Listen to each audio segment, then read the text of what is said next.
Hi అండి. చపాతీకి gravies చేయడానికి బోరింగ్గా ఉందా? అలా అయితే మునగాకు చపాతీ చేసుకునేద్దాం. ఒక గిన్నెలో 2 కప్స్ గోధుమ పిండి, దానికి తగినంత సాల్ట్, తగినంత వాటర్ వేసి చపాతీ ముద్దలాగా బాగా కలుపుకోవాలి. లాస్ట్లో 1 స్పూన్ ఆఫ్ ఆయిల్ వేసి బాగా నాదుకొని, బేసిక్ చపాతీ అండి, వేరే స్పెషల్ ఫీచర్స్ ఏమీ లేదు. మూత పెట్టేసి 2 అవర్స్ పక్కనుంచాలి. నెక్స్ట్ మునగాకుని వాటర్లో వేసి బాగా కడిగి ఇలా క్లాత్ పైన ఆరబెట్టుకోవాలి.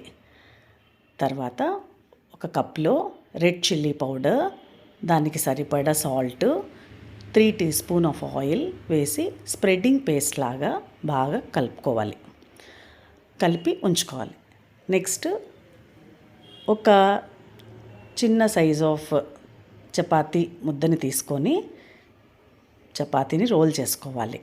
పిండిని రోల్ చేసుకుంటే అందులోకి ఆయిల్లో కలిపి పెట్టుకున్న కారంది ఉంటుంది కదా, అది మనకు ఎంత కారం కావాలో అంత ఇందులోకి ఇప్పుడు వేసి ఈవెన్గా చపాతీ అంతా కవర్ అయ్యే మాదిరి వేళ్లతో స్ప్రెడ్ చేసుకోవాలి.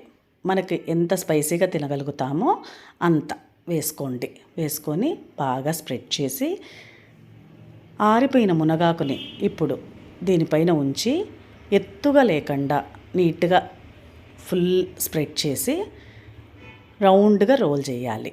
చేసినది ఇలా రౌండ్గా తిప్పాలి. ఇలా చూపించాను కదా, అలా తిప్పేసి బియ్యం పిండిని స్ప్రెడ్ చేసుకుంటూ చపాతీ మాదిరి రుద్దుకోవాలి. ఇప్పుడు వేడైన పెనం పైన ఈ చపాతీ వేసి ఇరువైపులా ఆయిల్ అంటించుకొని కాల్చుకోవాలి. ఎక్కువ ఆయిల్ పట్టదండి, ఎందుకంటే ఆల్రెడీ ఉప్పు కారంలో ఆయిల్ వేసుంటాము, చపాతీ పిండిలోనూ 1 స్పూన్ వేసాను కాబట్టి ఎక్కువ ఆయిల్ అవసరం లేదు. జస్ట్ స్ప్రెడ్ చేసుకుంటే చాలు. బాగా 2 వైపులా కాలిన తర్వాత విత్ ఆనియన్స్ కర్డ్తో అయినా సర్వ్ చేయొచ్చు, ఆనియన్ రైతాతో అయినా సర్వ్ చేయొచ్చు. చాలా టేస్టీగా ఉంటుంది.